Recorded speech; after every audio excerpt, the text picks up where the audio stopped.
And welcome to Teachers to Teachers, a new series from Lutheran Education Association.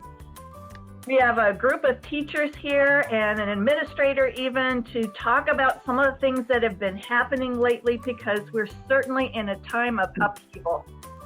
Everything is just turned upside down and different, and that can be exciting and it can be terrifying, and it can give you opportunity to be creative, and possibly sometimes when you're just cower in the corner and cry.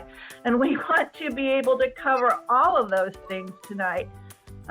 This is a new series from LEA that just gives teachers a chance to talk to each other and to think through ideas that we've seen on the listserv that have been really good ideas for people.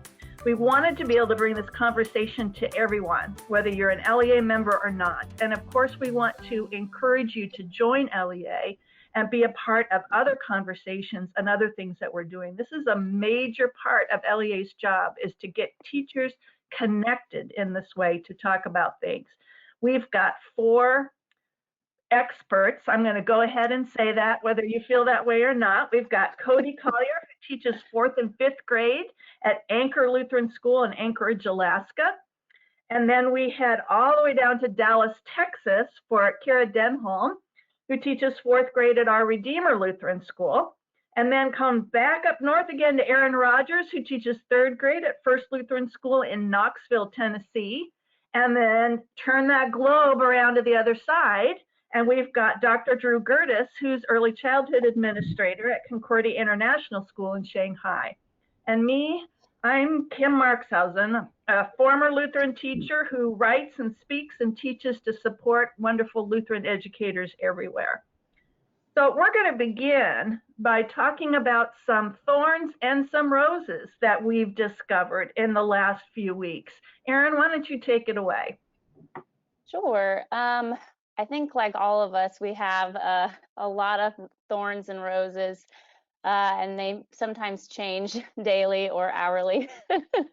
But for me, I think the biggest thorn has been a balance of time, because I feel like I should always be doing school stuff, and there's not the break of, okay, I'm physically at school versus, okay, this is my personal time at home and I can choose to do schoolwork. And we have office hours set up at our school, but it still feels like, oh, I should be checking that email all the time, and I should be, doing this, that, and the other. So trying to find a good balance, which I'm sure, everyone else who's working from home is also struggling with. Another thing would just be the amount of time it's taking to do things on my end of things that would normally not take me long to get prepped for my kids is taking a lot longer. Like the first time I tried to record a Zoom, I was like, oh, that was really good. And I went to save it and I was like, I never hit record. Cool. Okay. I'll go back again. Been there. Oh yeah. So, I mean, there's been some good humbling moments too, then, where I'm like, I thought I knew this better, but some roses would be just getting to see my kids learn in a different way.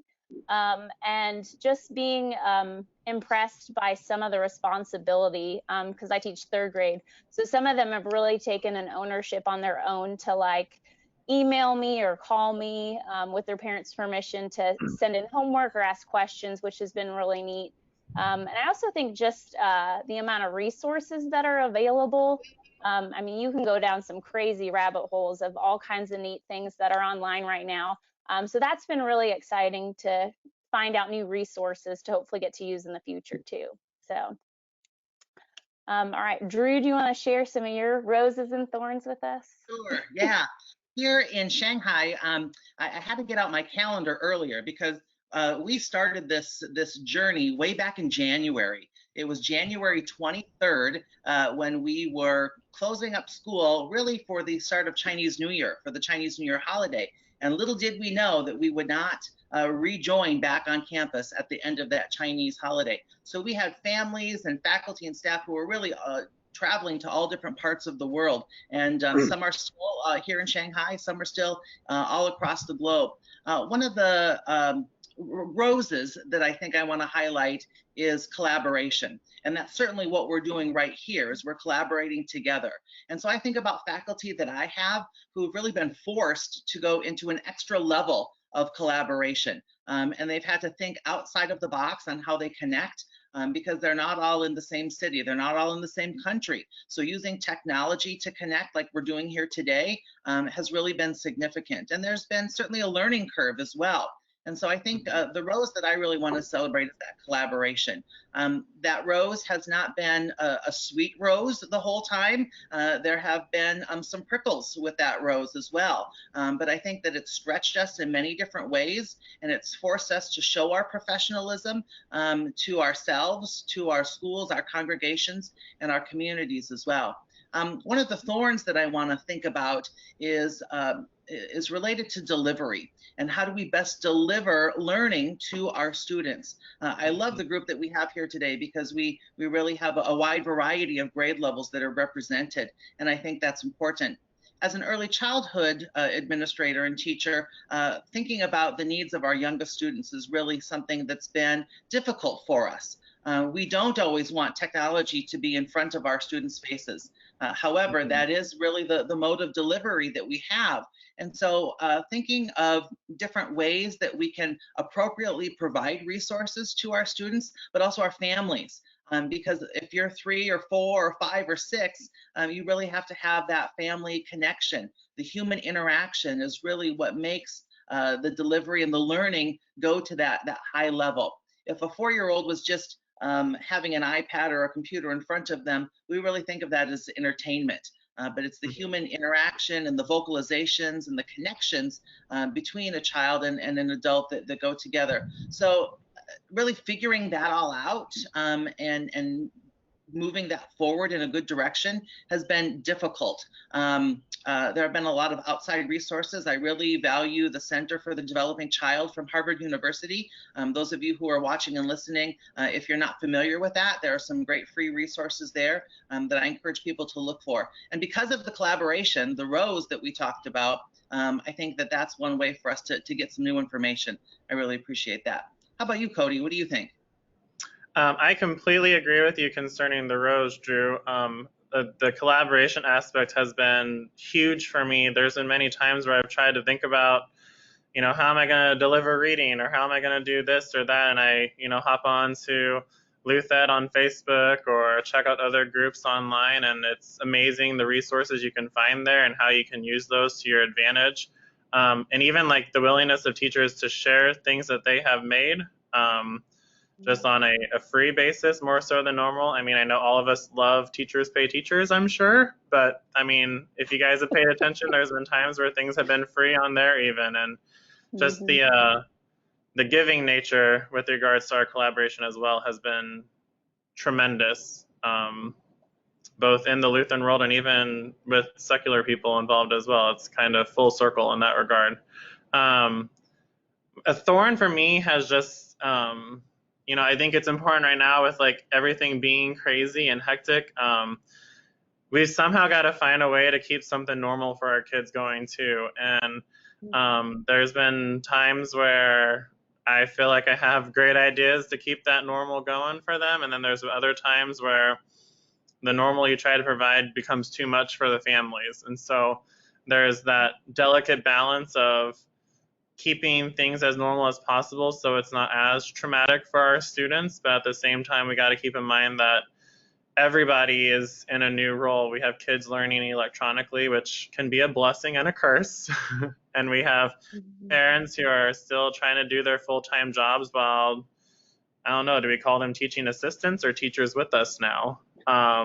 There's just a whole new level of need there for support. And so I think this kind of goes with what Erin was saying. It adds a whole new layer to how often we work and how much we work because, as their primary teacher, our goal is to keep that normal going. And sometimes that makes our normal a new normal as well. So it's really crazy how the collaboration can help with that. And then just how thinking about keeping our students' best interests in mind because we all love them and want them to do well. And so it becomes our focus to try to make that as consistent as possible.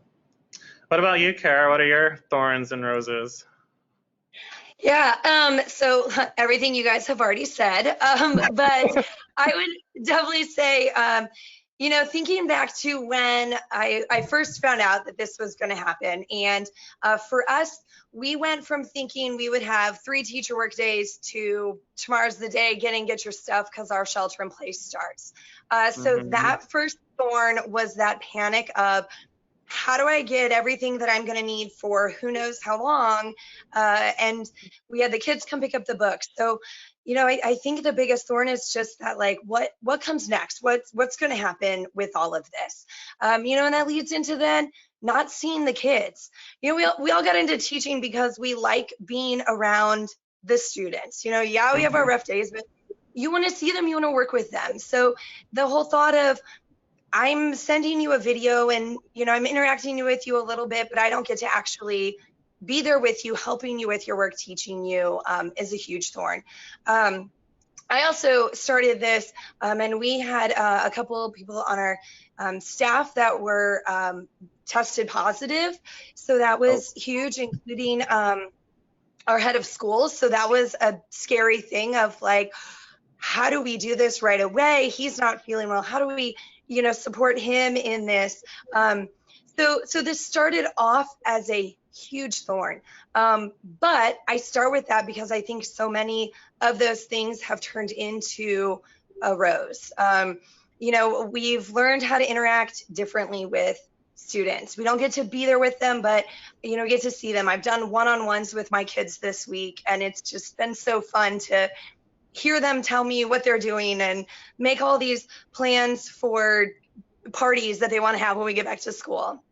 You know, for my head of school and him going through all of that, he still did a great job of supporting us and all of the teachers, again, collaborating and figuring out, all right, how do we do this? We thought we had 3 days to be together and plan, and now we are texting each other and on video chats all day long, figuring this out and turning it into what it's going to be.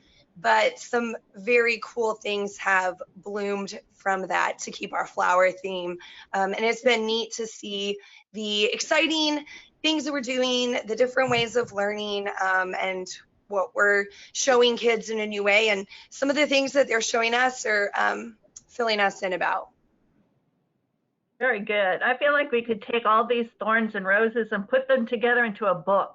What to expect when you're teaching remotely, don't you think? And I love the way that the thorns kind of turn into roses, and when we look at roses, we still see there's some difficulty there. I mean, that's Lutheran teaching in action right there. That's ministry. Mm-hmm.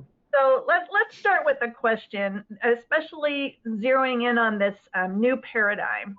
When I talk to students, graduate students, for instance, we talk a lot about facilitating learning, that you're not going to be the sage on the stage, you're going to be the guide on the side kind of thing. So think for me a little bit about how this task of facilitating learning has really changed under this new operation.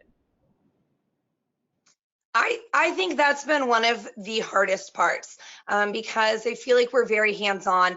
I do a lot with my students where we open up and we're working through something together. And so now it's a lot more, with how my school is doing it, it's a lot more of sending them a video and then working through it. So I had to kind of figure out, how could I make this still feel like the classroom?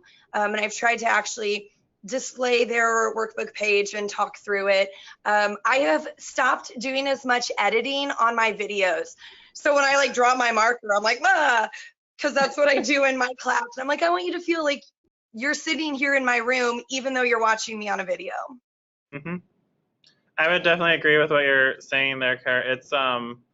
It's definitely been the delivery, and I feel like in a strange way, I feel like I've been a lot better suited to be able to be a facilitator in the sense of transitioning to remote learning, because essentially our job right now is to provide them all their learning ahead of time, and then all the times that we talked about office hours or phone calls or text messages or emails with our kids, it's a whole lot more of us from having that discussion with them to really help foster that learning and make it more deep for them. And so it's been cool because like morning meetings instead of me feeling like I'm having to teach them a whole lesson, it's become, where's your struggles, guys? How can I help you? Like, the whole guide aspect that you were mentioning, Kim, is come full circle with that, just because your job now becomes a support for the learning child instead of the let me insert this into your brain mentality, so to say.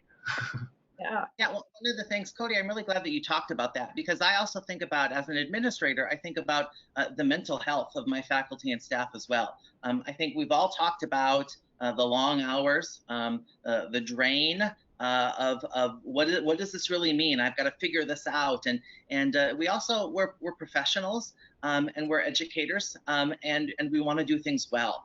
And so one of the things that I've shared with faculty and staff is that grace upon grace. And as people who are involved in Lutheran school ministry, we know about grace, and we share that, but we also, I think, have to remember that we also need grace as well. And so it's okay, Kiara, to drop your marker, and you don't have to start over that video. Or if you, you mess up a little bit when you're doing a read aloud, that's okay, because that's likely what's going to happen in the classroom. We don't want our students to think that everything in the world is perfect, because sin is here in the world and it's not going to be perfect. But grace upon grace for our students, for our families, for our parents, but also for us as well. And so I think that's important for us. And as educators, we like to be in control.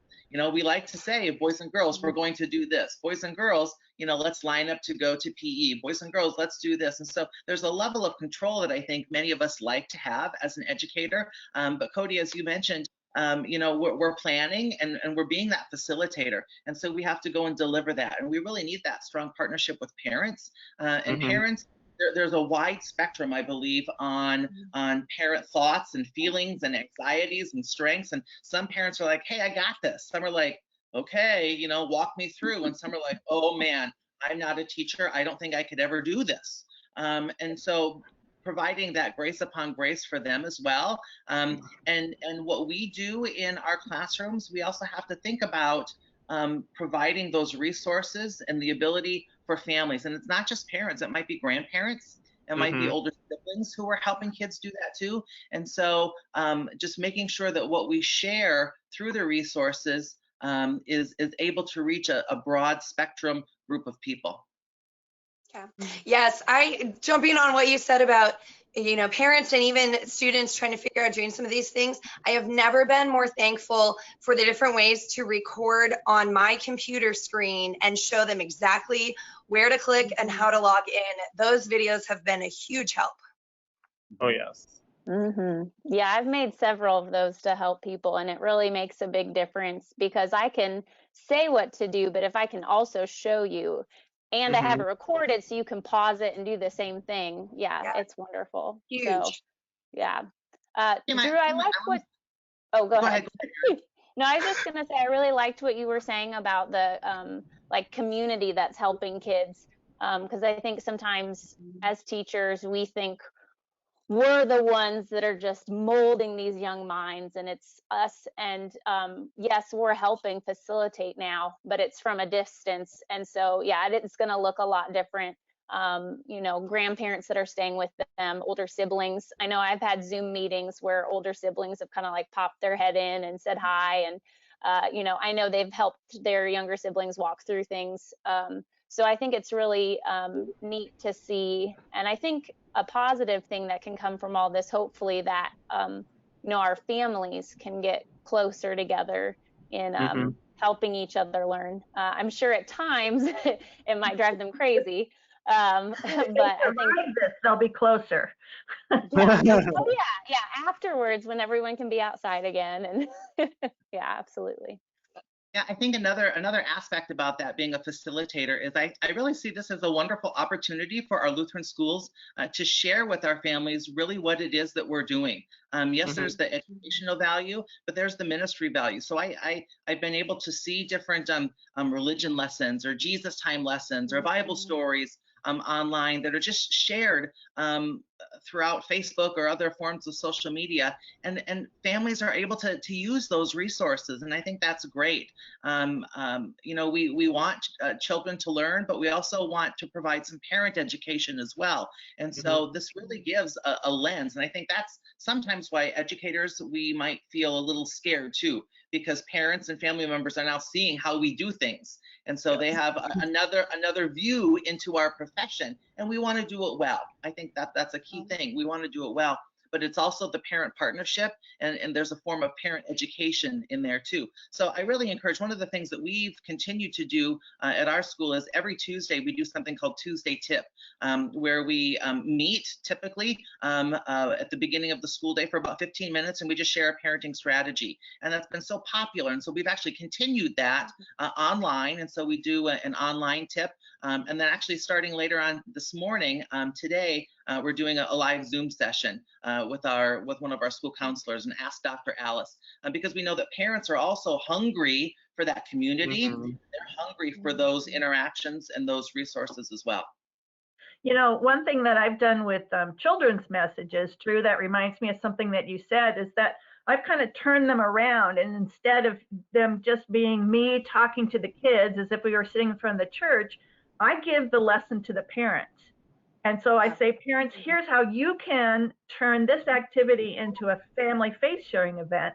And I'll bet there's a lot of that happening with that faith integration here too, that we're handing it back to the parents saying, really, it's your job. and we can support you with that. I love that you're doing that, Kim. I'm sorry, what?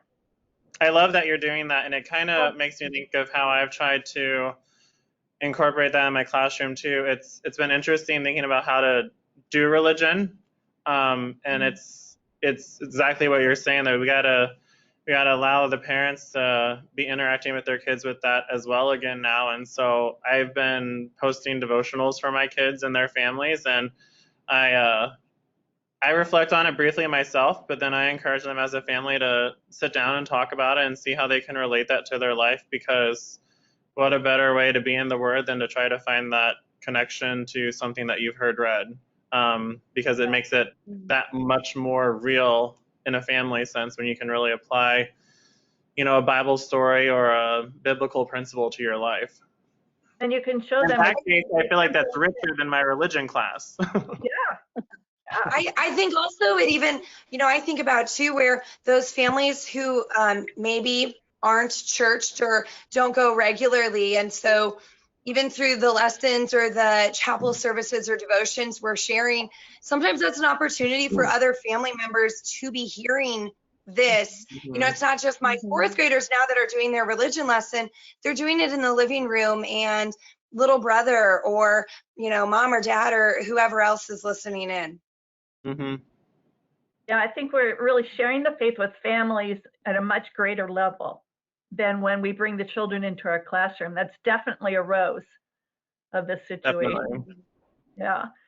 Well, I wanted to talk a little bit about this idea of community in the classroom and collaboration.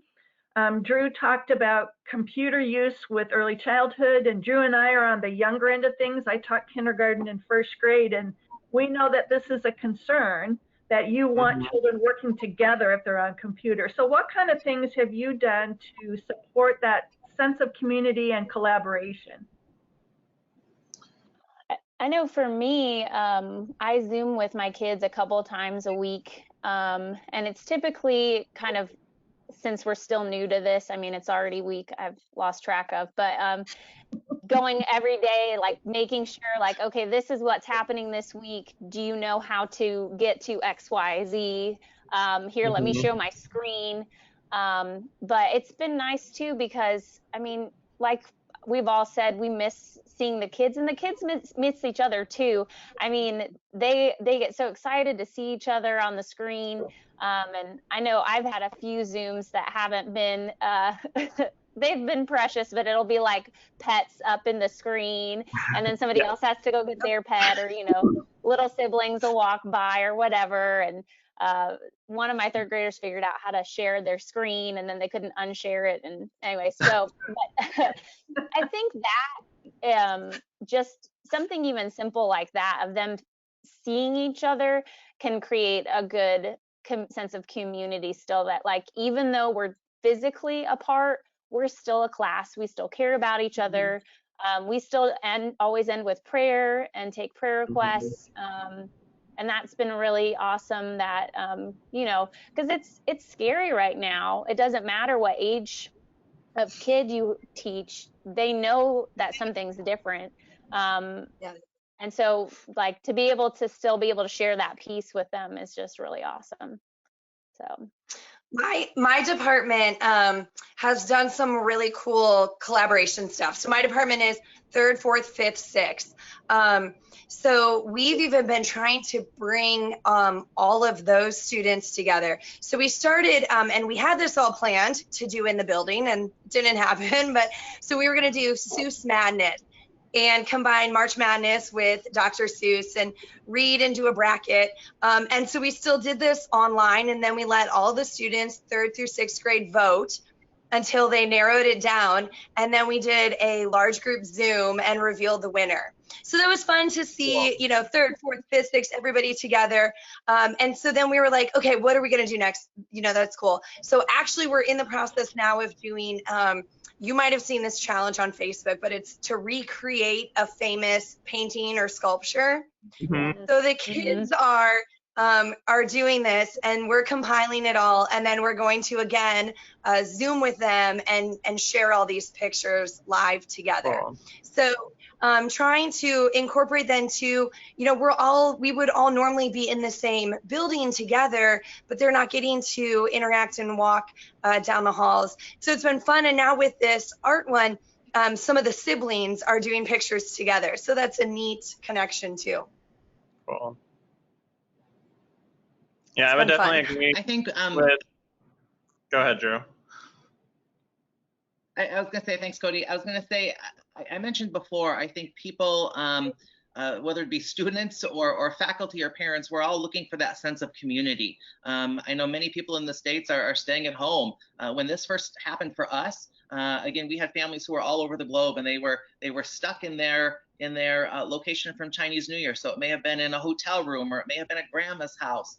And so that sense of community is really important. Just two simple things that we've done that have really been beneficial for us. On Friday mornings, which it's Friday morning for me right now, we do different Zoom dance parties. And so it's nothing that's really deep or anything like that. And so we have our preschool at one time, our pre-kindergarten at another time, and our kindergarten at another time. And it's only about 15 minutes. And it's led by our faculty, and so anyone can come on, and we just do familiar songs, and we do dances, and we just get fun and silly and crazy, and it's just been wonderful for kids and for parents to see, you know, how we get together for our community.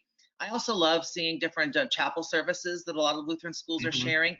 Here in Shanghai, just this week, we did a high school assembly, which is basically like a chapel service, and there were over 300 high school students who gathered on Zoom for that.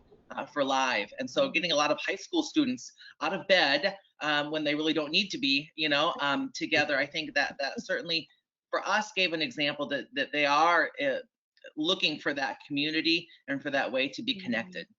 Yeah, 300, I think that's pretty remarkable. I think so. Yeah, we are celebrating that. We are celebrating that. For sure. I agree. Up here, it's very much been a combo of what you have said, Drew, and also what Erin has said. All of our teachers have been using Zoom like crazy to get together with our kids, and basically, as Erin has said, it's sometimes a matter of watching our kids do show and tell for an hour. You know, it's fine because it's that moment where, like, even in that case, like, them being at home even gives a whole nother layer of they can add that little bit more about themselves that their classmates may have never known before, especially if they've never gone to their classmate's house. So it's kind of cool just to allow them that chance to be together and have that sense of community, even though it's virtually done. We're blessed up here also to have we're an association school, so we have 3 churches that feed into us, and so we have been extremely blessed to have one of our pastors still do weekly chapel services for us, and we send that out to our families, and I think in a beautiful sense. Like I know for a fact I have a parent who's a daycare worker, and she like shares that with her daycare kids even. So it's like it's even gone outside of our doors as far as chapel has been concerned. It really can positively impact the community as a whole up here too, which I think is beautiful and really just brings us all closer together, not just as an Anchor community, but even as a Anchorage community or beyond, for all I know. Yeah, well, those are great ideas. And I love how every time we start talking about something, it somehow comes back to sharing the faith in one way or another. I mean, that's so encouraging to me because I've been out of Lutheran classrooms for so long that it feels very welcoming. So this has been our new normal now for a few weeks, several months for Drew. We're starting to get used to it. And I'm wondering, at some point in the future, when we go back to teaching in the classroom, what kind of things that you're using now do you think you're going to rework to be able to do in the classroom instead of reworking what's in the classroom to do online? I'm not going to lie, I want to flip my math class forever now. Because I feel like it's been a lot better for my students ever since they've been watching videos of me teaching ahead of time, because it's gone a lot more, well, from being instructor to facilitator, it's gone a lot more from, here, I'm teaching you this lesson, and now you have 10 or 5 minutes to ask me questions you might have about what I just taught you to. I mean, I could spend a whole Zoom answering questions if they had them, which is beautiful. And so I sit there and think, I have a 50-minute math block every day, and how awesome would that be if their homework the night before was to watch the video, and then we have 50 minutes to really just dig in deep into that topic and like really foster that learning. So that's one thing on my to-do list. I think that's a great I love that idea.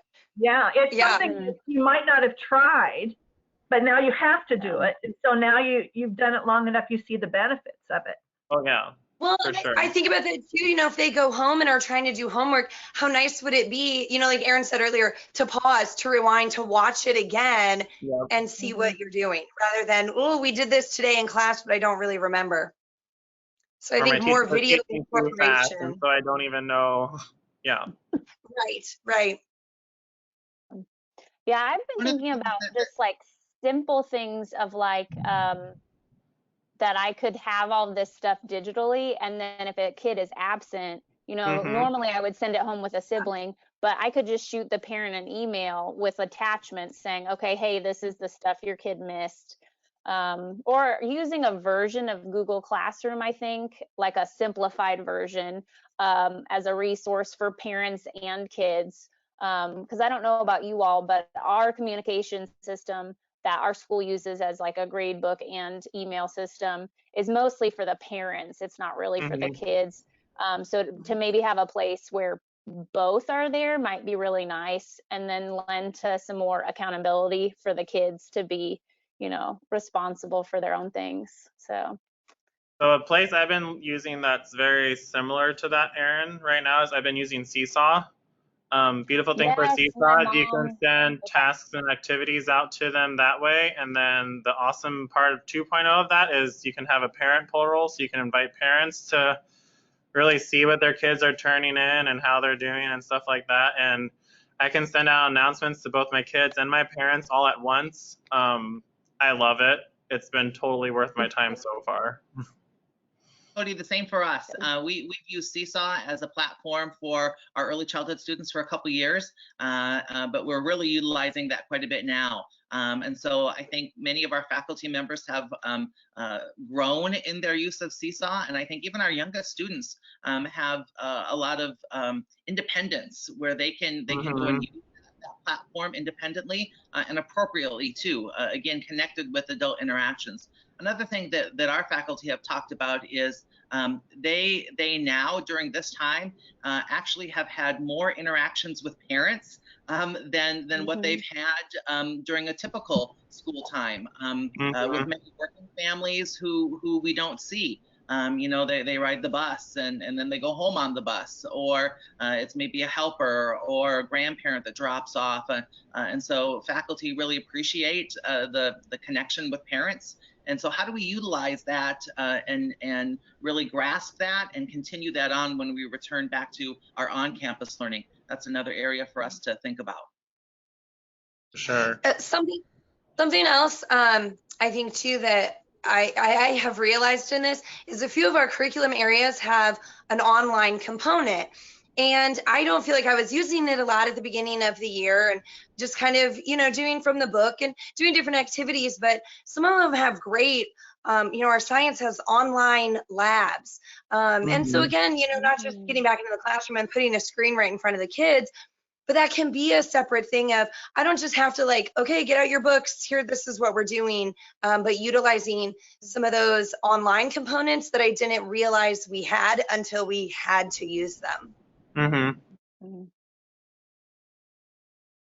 What are some other ways that you've been using other family members, bringing them into things? For us here in Shanghai, Cody, you are a student teacher here, so you know our school environment. And faculty have really thrown out ideas for our students and our families. And so they've been very intentional on saying, with your parents, go and do this hands-on activity, or with your grandparents, do this hands-on activity. Or we have a lot of families that have what's called an IE, or kind of like a nanny. With your IE or nanny, go and do this type of activity.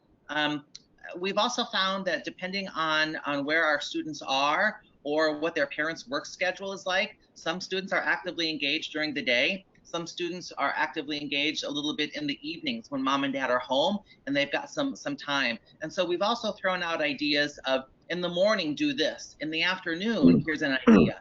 Or at bedtime, here's what you can do. And so it also gives the families kind of a wording of, oh, this is what I can be doing, not just now, but this is also a good thing for me to do as a parent when life returns back to normal. Mm-hmm. Yeah, to be honest, as I'm sitting here, I'm thinking, oh, I probably should do more of that. I should probably try to, get kids to go ask your, sister or your brother about this, go talk to somebody at home. So now you've given me something to think about. It's planting the seed. It's planting the seed for the students or the adult who's reading some of the information. Not everything that we do is video based. We do on Seesaw, some of it's text, some of it's PDF, some of it's an online resource. And so if you're a 3-year-old or a 5-year-old, you may not be able to read all that. And so you're relying on an adult to help. And so planting the seed in the mind of that adult, oh, here's what I can do to really enhance this opportunity for the child that I have with me. Mm-hmm. Absolutely. And I can, from experience, really reinforce that. My first teaching assignment, I taught 1st, 2nd, 3rd, and 4th grade in a 2-room school. Yeah, I replaced Laura Ingalls Wilder. So that's how old I am. But I was fascinated by the teaching that the older children did with the younger children. And now I've come to understand, if we think about Vygotsky's zone of proximal development, that with a teacher and a student, it's like this far apart, but with 2 students, with a brother and a sister, what one child knows is a lot closer to what the brother or sister is ready for. So I think there's a lot of good opportunities there to use siblings, especially, or old people like me who've fallen back. Now we're more like younger children. I do believe part of that almost comes naturally, though, too, Kim. I mean, I know in our school, we've had many older siblings. I mean, I've had older siblings hop on to the Zoom meeting with their siblings and say, hey, we were looking at this and I can't quite remember it. Can you help refresh my memory too? And then it's still just refreshing to see that they're willing to help a younger sibling in that case, just because I don't know about y'all, but I know my brother and I did not always see eye to eye growing up. And so it's refreshing to see that there's that willingness there with an older or younger sibling to work together to really kind of help answer and solve those problems that they're facing. Whether it's with technology or educational. Yeah. It's, once you can teach something, you really know it. So if we're this is really helpful for those older students too, helping. Definitely. So I'm thinking back to when I was a graduate student, and this was when H1N1 was happening. I think that was in 2009, and we had all been told to be ready to go online if we needed to. And my classmates were panicking, but it wasn't a problem for me because I'd done it before. It's an easy transition, I think, with older students and adults, but what are some of the unique challenges of going online with younger students? I think it's just that learning curve. I mean, thankfully with how, I don't know how schools across the country are, but I mean, up here, our kids have had access to technology and they've had the exposure to it to some degree. So it became a lot more of just a matter of having that week or two with them really doing everything or most things electronically to just allow them to get used to things. And I mean, same with the parents for that as well. I mean, I know I had parents that were seeing whole new tech for the first time ever for them too. And so it's been a whole lot of, patience and assistance and encouragement to just really allow them to take the time to get that curve in and be successful. Granted, I do realize I'm talking about 4th and 5th graders, so their learning curve is probably a little bit quicker than preschoolers, say, for Drew, but don't make any assumptions. I know, I could be wrong though, They're good too. with tech. I think as I've thought about this I think we're going on week 12 right now, and as I've talked with faculty and staff that I have, or as I've talked with people, in the U.S. or really all around the world right now, I think what comes to my mind most are these fingers and hands. Our youngest children really learn through all of their senses, and they learn through hands-on learning. They learn through interactions. They learn through relationships, and it's not all the same right now. And so it's been important for us to really share that what happens in the classroom right now cannot be fully 100% replicated, and just acknowledge that we can't do 100% what we would do in the classroom and do that right now. But we really want to make sure that our kids are using all of their senses, are having as many interactions, and whether it's just with their family members or if they're able to be outside and from one driveway to another, talk or play a game or whatever, we want to encourage that. One of the things that I've also found out is related to parent education. A lot of parents will see a video and think that that's the learning exercise. And one of the things that we've shared is that through Seesaw, we provide many different resources, and we really provide a buffet of learning where you can choose and whatever works well for your family. So if we provide a resource for you and you don't have those ingredients, you don't worry about it. Choose a different resource from that buffet of learning. And so we've really worked on letting parents know that the hands-on resources that we share, the ideas that we share for hands-on activity, those are primary for our young kids. Those are what we find to be of most valuable. The video resources, things to watch like a read aloud or different things like that, those are really secondary resources. And so yeah, you can watch a video of Brown Bear, which is one of my favorite stories. But if you've got that book at home and you can have that lab experience, go ahead and do that first. Okay. And just, we have to think outside the box too. And so for our youngest students, we've also told parents, if you don't have that book of Brown Bear, that's fine. Turn the sound off. Use the video, but turn the sound off, and then have your child just look at the pictures. Maybe you as a parent can read that story, because we try to do a different variety where it's not just a cartoon. It really is a book, and so you can see pages turn. And so we try to get that real life experience as much as possible. And they're easy things to do, but again, we have to plant the seed and really tell people, here's another way that you can do that that's beneficial for your young child. Yeah, I think for us at my school, kind of like what Drew was saying, is what we were doing couldn't really be replicated. We weren't using technology nearly as much as some places were, because we kind of figured kids today already have a lot of access to technology. So we wanted to be a place that offered hands-on learning, that did things that weren't completely computer based. So having to just revamp all of that is a little bit challenging. I think for me, I tried to give them a normal week that first week because I was afraid parents or kids would think we didn't have enough. So I gave them way too much work that first week. And then after that first week, I was like, okay, this is not normal. And as much as we want to, like, it'll be okay if we don't do the, 4 math lessons a week we normally do. And this is going to look a lot different.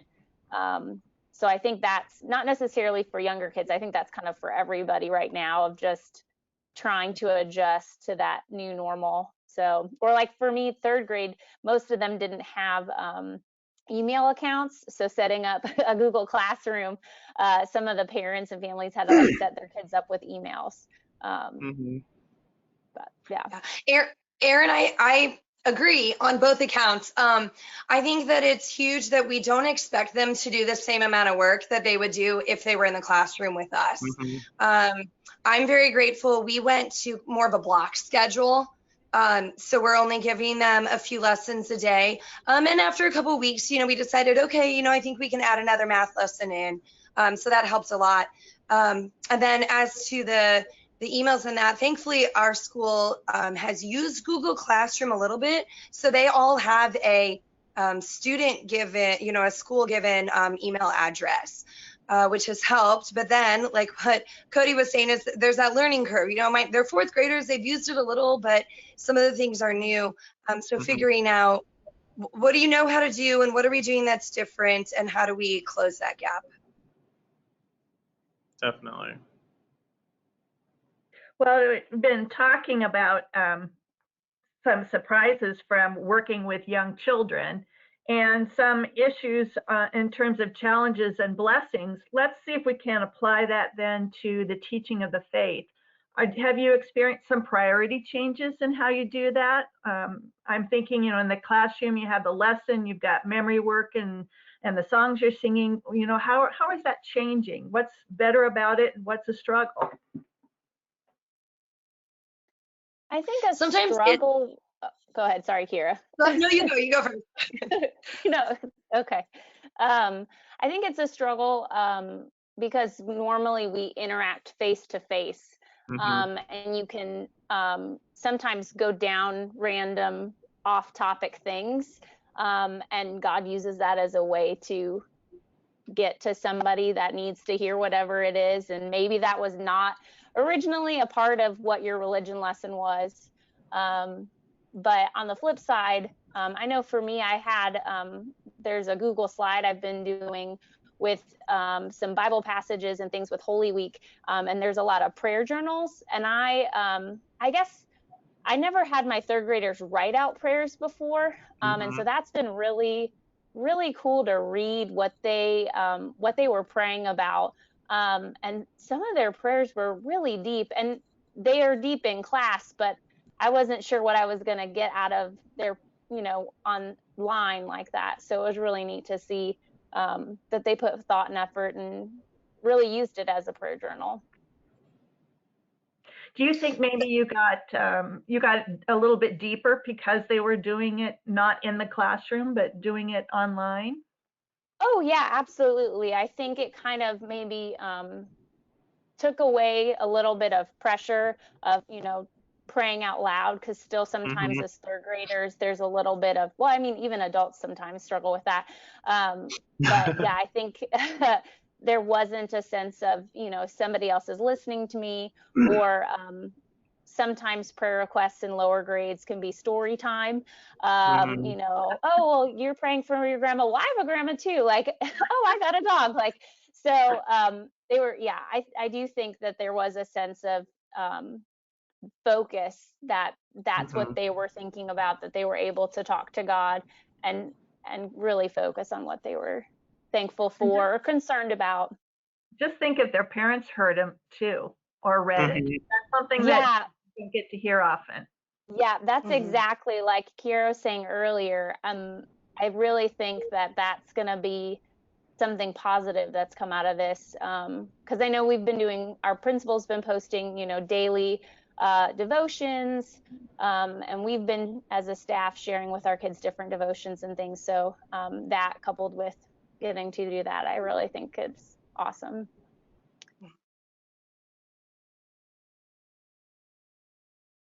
Yeah, earlier I was going to say, keep doing this. Your turn. You waited. Well, Erin, you started saying like exactly what I was going to say, is that, you know, it's hard because I think that sometimes faith conversations happen in the classroom in the most unplanned times. You know, if there's a conflict between students or just a conversation, and that's when you can insert faith or deepen that conversation and pull that out. So that's something that's definitely changing online, is as the students aren't interacting with each other face to face, some of those impromptu faith conversations aren't happening the same way. When I even think, like, I don't know how you guys feel about religion as well, but with the Bible story component and all that, there's many times where we as teachers are often guiding and leading that instruction a lot more than having it be interactive and conversational. And so I think in this sense, like, while it's been a challenge to find the best ways to go about allowing our kids to do this, it's been a blessing to allow them to find ways to integrate and relate what they're reading in a story to their own life, and to really just seek those connections. And I think it really just allows them to, you know, really dig deeper and have more of an identification with what's happening in a Bible story, which is nothing we could really ever probably truly do in a classroom setting if we wanted to, because it's a whole new layer. It's a whole new level up on that hierarchy, right? Right. It's almost like introducing a challenge to the children and their families of, okay, now live out your faith. You know, live this out. You know, here's a story, here's an application, here's what we know. Now is an opportunity to really live that out and share that, share how you're living that out with us in our school community. Yeah, for sure. Yeah, absolutely. Well, I think this may be a good place to wind things up, especially talking about that faith integration. And it's a difficult time for everyone. You know, typically in a classroom, those kids who come from more difficult situations are, school is their sanctuary in more ways than one. And now with everyone under some level of chronic stress, that time that these kids spend with you and spend doing the activities that you share with their families, that becomes their new sanctuary too. And what a wonderful new area of ministry that we've been able to find.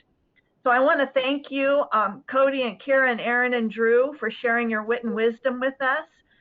Do you have websites or anything that you want to talk about if someone wanted to connect with you? Otherwise, they can connect on LuthEd or join LEA and connect with you too. But does somebody have something they want to share? I don't have a website, but I'm always down to meet new people and talk. So Good.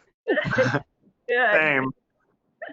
Yeah, and go ahead, Erin. Oh, sorry. I was just going to plug my school's Facebook and Instagram, First Lutheran in Knoxville, because they are always posting neat things. So excellent. Those are the kind of things that we're all searching for now, aren't they? And I would point people to my website, kim.marxhausen.net. I've been doing some faith parenting things that might be helpful, especially just wrote an article about for parents working with kids suffering from some anxiety, so that we can continue to help each other. So for your listeners out there, I want to thank you for joining us for Teachers to Teachers, this new series from Lutheran Education Association. If this was useful to you, please comment. Ask questions, share ideas with us on other topics you'd like to do or other kinds of groups you'd like us to bring together for this, and absolutely share this on all your social media sites with other educators, because it is our goal to not just share these wonderful people with you, but to hear from you also as we support each other and have this shared sense of hope together as we continue with God's work. And as always, you can be part of a deeper conversation like these as a member of Lutheran Education Association. So we all encourage you to go to lea.org and to join.